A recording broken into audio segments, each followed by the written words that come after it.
ಬಾಬಾ ಸಾಹೇಬ್ ಅಂಬೇಡ್ಕರ್ ಅವರಿಗೆ ಗೌರವ ಕೊಡ್ತಕ್ಕಂಥದ್ದನ್ನ ಕಾಂಗ್ರೆಸ್ ಪಕ್ಷವೂ ಕೂಡ ಬಿಜೆಪಿಯವರಿಂದ ಕಲಿಯಬೇಕು. ಪಂಚಕ್ಷೇತ್ರಗಳನ್ನು ಇವತ್ತು ರಾಷ್ಟ್ರೀಯ ಸ್ಮಾರಕಗಳನ್ನಾಗಿ ಮಾಡಿದ್ದು ಭಾರತೀಯ ಜನತಾ ಪಕ್ಷ. ಸಂವಿಧಾನಕ್ಕೆ ಗೌರವ ಕೊಟ್ಟಿದ್ದು, ಸಂವಿಧಾನ ದಿನಾಚರಣೆ ಅಂತ ಮಾಡಿದ್ದು ಭಾರತೀಯ ಜನತಾ ಪಕ್ಷ. ಇವತ್ತು ಅವರ ಸ್ಮರಣಿಕೆಯನ್ನು ಮಾಡ್ತಾ ಇರತಕ್ಕಂಥದ್ದು ಭಾರತೀಯ ಜನತಾ ಪಕ್ಷವೇ ಹೊರತು ಕಾಂಗ್ರೆಸ್ ಅಲ್ಲ. ಬಹುದಿನಗಳ ಕಾಲ ಕಾಂಗ್ರೆಸ್ ಕಚೇರಿಯಲ್ಲೂ ಕೂಡ ಅಂಬೇಡ್ಕರ್ ಅವರ ಫೋಟೋ ಹಾಕ್ತಿರ್ಲಿಲ್ಲ. ಯಾಕೆ ಅಂತಂದ್ರೆ ಅವ್ರಿಗೆ ಅವರ ಮೇಲೆ ಗೌರವ ಇರಲಿಲ್ಲ.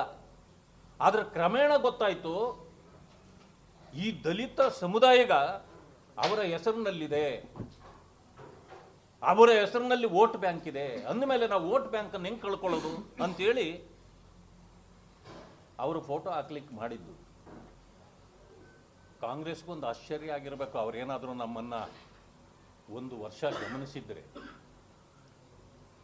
ಕಳೆದ ಒಂದು ವರ್ಷಗಳ ಇತಿಹಾಸ, ಕಳೆದ ಒಂದು ವರ್ಷದ ಹಿಸ್ಟ್ರಿಯನ್ನು ತೆಗೆದು ನೋಡ್ಬೇಕು ಅವರು.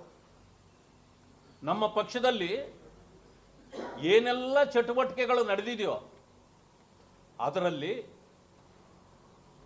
ಸಂವಿಧಾನದ ವಿಚಾರದಲ್ಲಿ, ಬಾಬಾ ಸಾಹೇಬ್ ಅಂಬೇಡ್ಕರ್ ಅವರ ವಿಚಾರದಲ್ಲಿ ಮತ್ತು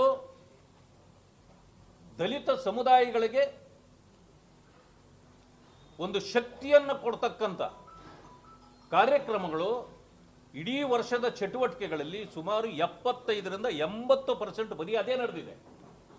ಅದನ್ನು ಗಮನಿಸಿರೋರಿಗೆ ಮಾತ್ರ ಗೊತ್ತಾಗತ್ತೆ. This is our commitment